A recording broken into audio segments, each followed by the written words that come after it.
has to be a very thankless job being a general manager of a hockey team.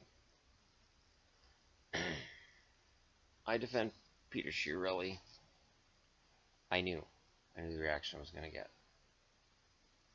2006. Here it is. Okay. See that? This is the 06-07 yearbook. This isn't just going to be a Chiarelli thing again. It's one of those things. It's funny to me.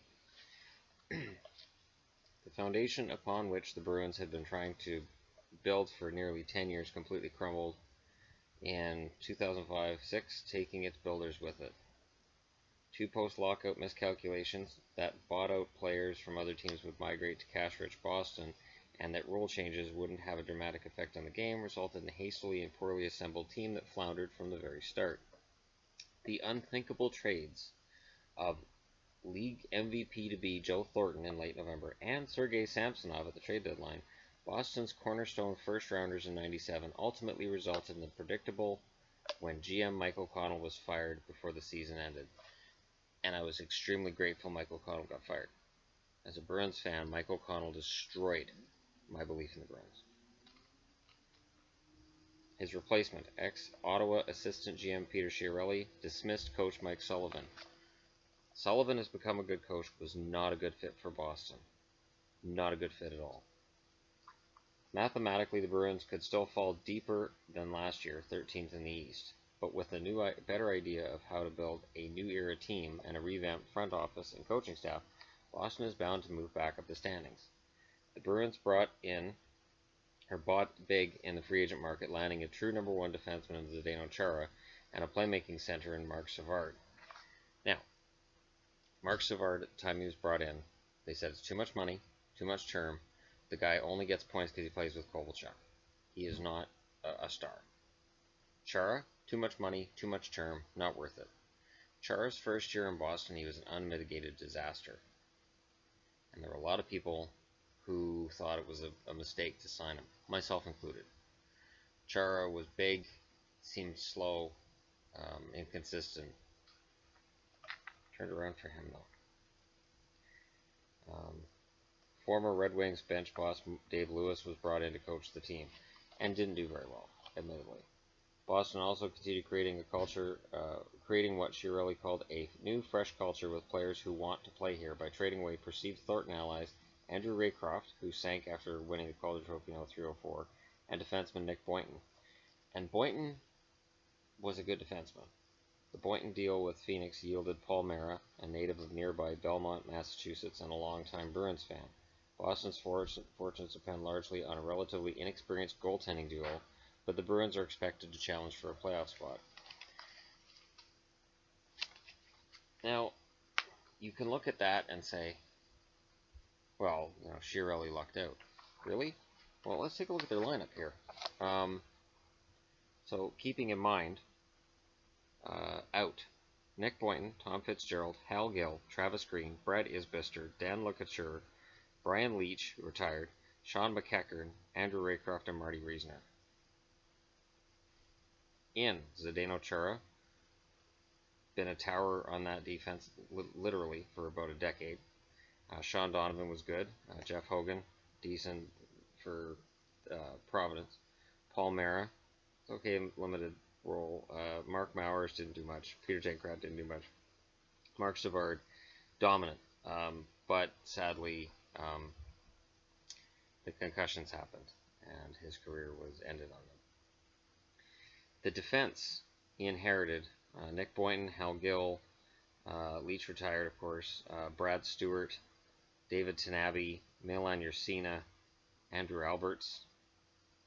I'm kind of going to puke a little bit, and it's not just because I ate too much Thanksgiving food today. Thank you, Yvonne, if you're watching. It was fantastic. But, wow. I look at that, and their goaltending tandem was Toivonen and Thomas. Toivonen written in as the starter. Goalie zone: Toivonen outplayed incumbent Raycroft and was the number 1 stopper until a January 5th ankle sprain. Tim Thomas then stepped in ahead of Raycroft, and his acrobatic never-quit style kept Boston in the playoff race into the Olympic break. Toivonen, a first-round pick in 2002, who progressed well in 2 AHL seasons, is expected to be number 1. But Thomas proved last season, after 8 years in the minors in Europe, he can compete in the NHL and energize a team. The lack of a seasoned NHL goalie does cause some concern. Chiarelli was the first GM that came in and actually put any faith in Tim Thomas. O'Connell gave him none. Keep in mind, Raycroft number 1, Toivonen number 2, Thomas number 3. Thomas was in the minors with Mike O'Connell in charge of things. Criminal. Absolutely flipping criminal. And up front, oh, the great team he inherited. Well, let's see. Marco Sturm and Brad Boyes were on the first line. Axelson's on the second line. Oh, I liked Axelson. He wasn't a top 6 forward. Glenn Murray, Little Cam, was on the right side, but he was going downhill fast.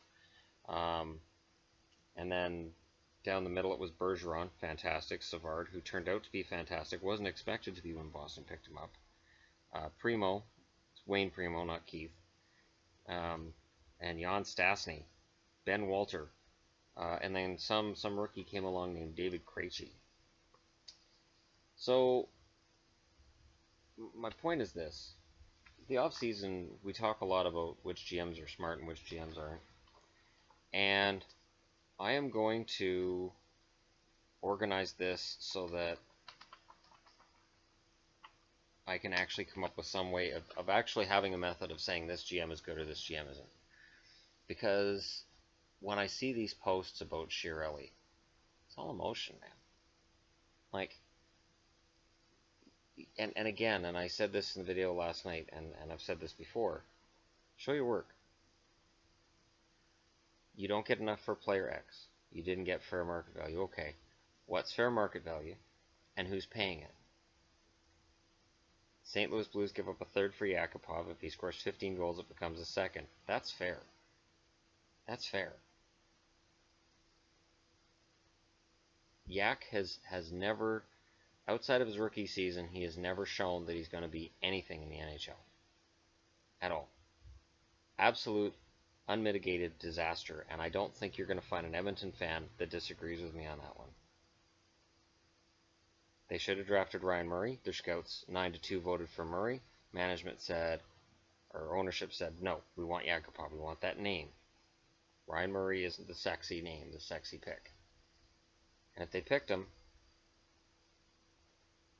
who knows? Serious. If Ryan Murray's on that blue line and Yakupov doesn't get drafted, the Oilers would be miles ahead of where they're at. Chiarelli's at least trying. And it's funny how, getting caught up in the minutiae of the smaller deals, you can find almost any reason to insult any GM, because what I've noticed with fans now is you have trading, free agency, the cap, and you have trades, free agency, the cap, and scouting. Just general scouting. Sometimes temperament. So if a GM doesn't get along with a certain player, trades him off. There are so many areas in which a GM, if he's weak at all, immediately he becomes an idiot. Some GMs are good at scouting. Jim Benning, I will give him, Vancouver, repping the Canucks. For Thanksgiving, I had to rep the Canucks. I had to. But Jim Benning's a very good scout. Something he's very good at in Boston. He's not great at trades. I think he's okay. He seems to be okay with negotiating contracts and figuring out, just when he's looking at free agents, figuring out which holes he has in the team and what he needs to plug in there. Not great at trades. Frustrates me. But that's the thing. Like, there are other GMs who are good at trades, not great at scouting. I look at Ken Holland of Detroit. Detroit has shown they're very good at scouting, although their scouting advantage over everybody else has dropped. Trades, Ken Holland has been not what he was. And in terms of free agents, I don't know, like, is Holland slipping? Or is it just a matter of every team is run so tightly wound at this point that Detroit doesn't stand out above everybody anymore? I think that's what it is. I look at Winnipeg. I look at Kevin Cheveldayoff, and he drives me nuts that he doesn't make more trades. He stands pat with that lineup, even when it's failing or falling out of playoff contention. And he seems to he leads the Jets into a position where they could easily get lazy. It's sort of like what happened with, when I come back to Chiarelli again, the Oilers over the summer. There was a feeling of complacency in that Edmonton locker room. Like, fine, okay, don't trade Hall. Don't trade Yakupov. Go into this season on Wednesday with the exact same lineup that's failed. Insanity is defined as doing the same thing over and over again, expecting a different result. Making trades is not easy, because there's a perception of who won a trade, and then there's who really won the trade. My point when I was talking about Chiarelli last night was, you'll have trades that it looks like a team won at the time, 5 years from then the other team won, or you're going, this is our time. 2011, Tim Thomas was at an age where you knew he wasn't going to be at that level for much longer, and he wasn't. So you had to win then. There was a feeling that, okay, if we're going to get a Stanley Cup, we have to win now, and we're going to be willing to sacrifice our future for now. And when teams do that, of course, the analytical crowd is going to go nuts. Oh, they got older and slower, and this is just crazy. And yet, they'll win a Stanley Cup. They're not saying we're going to be, we're going to be contenders the next 5 years. They're saying, we think we've got a cup in us here. We need to go for it. This is why the Dallas Stars back in the late 90s got Joe Nieuwendyk from Calgary for some forward named Jerome McGinley. And as a Dallas Stars fan, I don't look at that trade and go, oh, what could have been if Jerome had been a Star?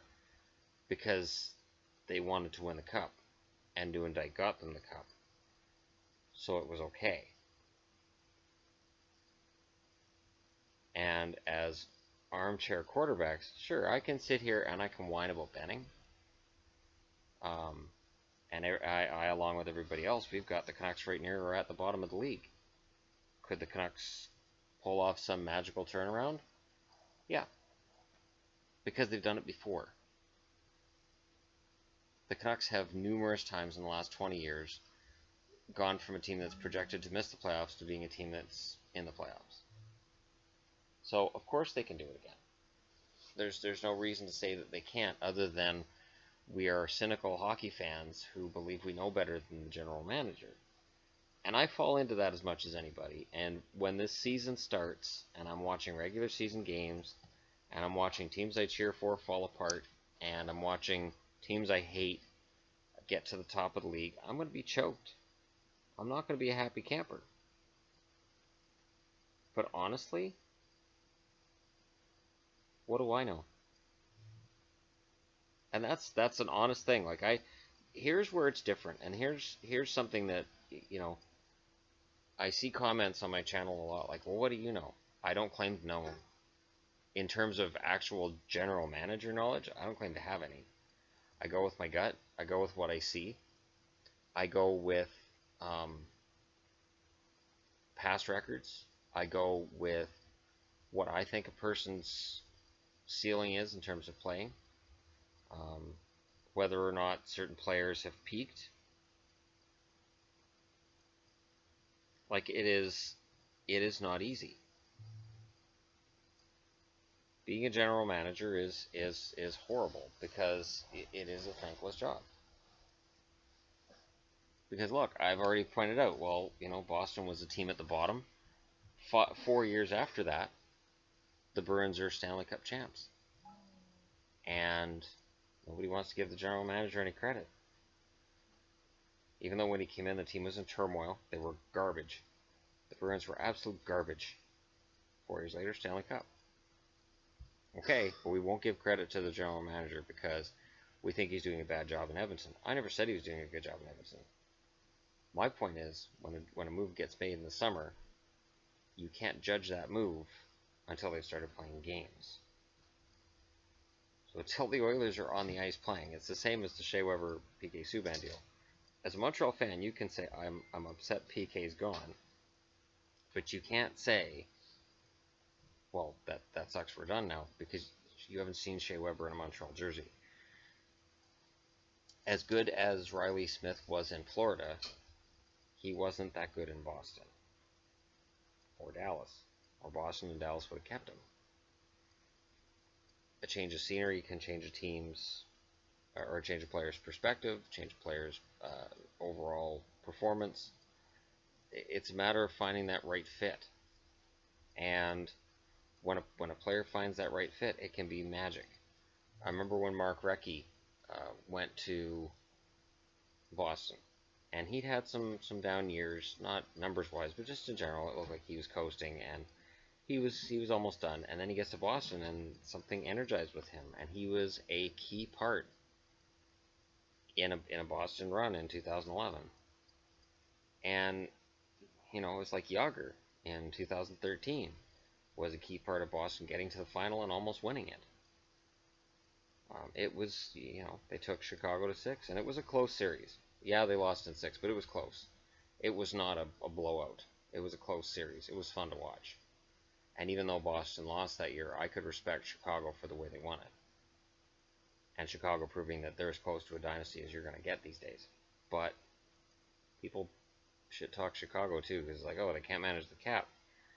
That's what happens when you win a bunch of Stanley Cups. Players demand more money because they're like, hey, we just won a Stanley Cup. I'm one of the best players in the league. And they're right. They're right. You can argue that Taves is overpriced for what he does, but those 3 Stanley Cup rings mean he's not overpriced at all because he is the central guy in Chicago. And for people who say, okay, well, Tim Thomas was the reason that Chiarelli looked good, okay, then I can turn that around and go, if it wasn't for Patrick Kane and Jonathan Taves, who were top draft picks, Chicago's crap too. Their GM isn't smart. They've just got Taves and Kane. You can play that game. Are you right? No. Am I right saying that? No. But being a GM is rough, and this is the last video I'm making on it for a while, because I'm honestly kind of tired of the conversation, because when I make my statement and I say, here's my opinion, it's my opinion.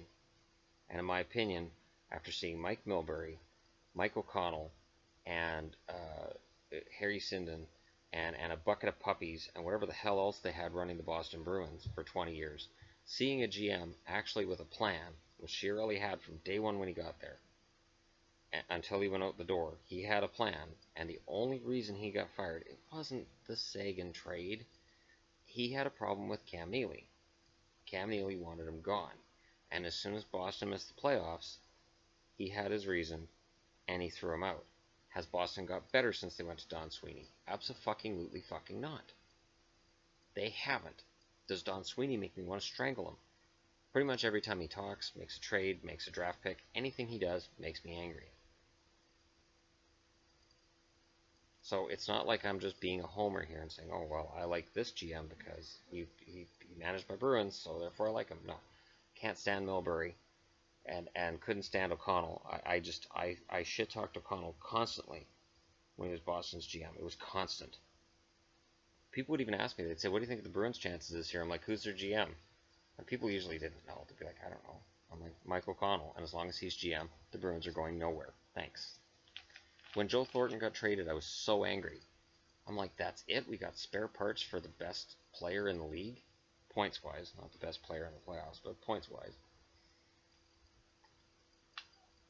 I was livid. All Bruins fans were livid. Because nobody even knew he was on the market. And he got traded for spare parts. So Oilers fans, I can feel your pain about Hall. But at least Larsson's a top 4 defenseman. We got Brad Stewart. Wayne Primo, Marco Sturm. Like, I uh, I don't understand it.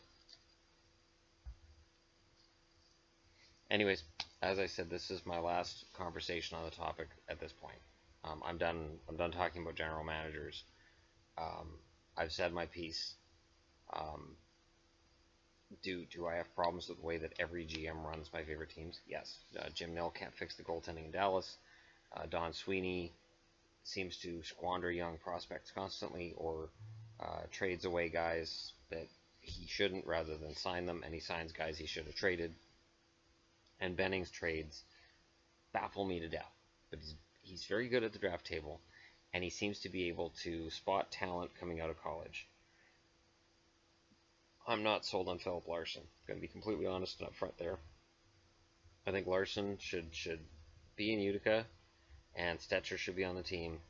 And it's going to be interesting to see whether anything else goes on there. And you get rid of Biega. I know they already got rid of Pedan. And if Triamkin is NHL or bust, send him to the KHL. Because as much as I love Triamkin, as much as I love the guy, he's a beast out there. If he's not willing to go to the minors and work on his game, why have him? All right, bud. Let me know when you're going to be home or what's going on. Okay? Yeah.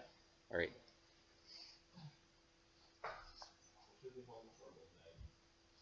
All right, bud. If I go over and I decide to have a sleepover and I message you, when do you want me to be home?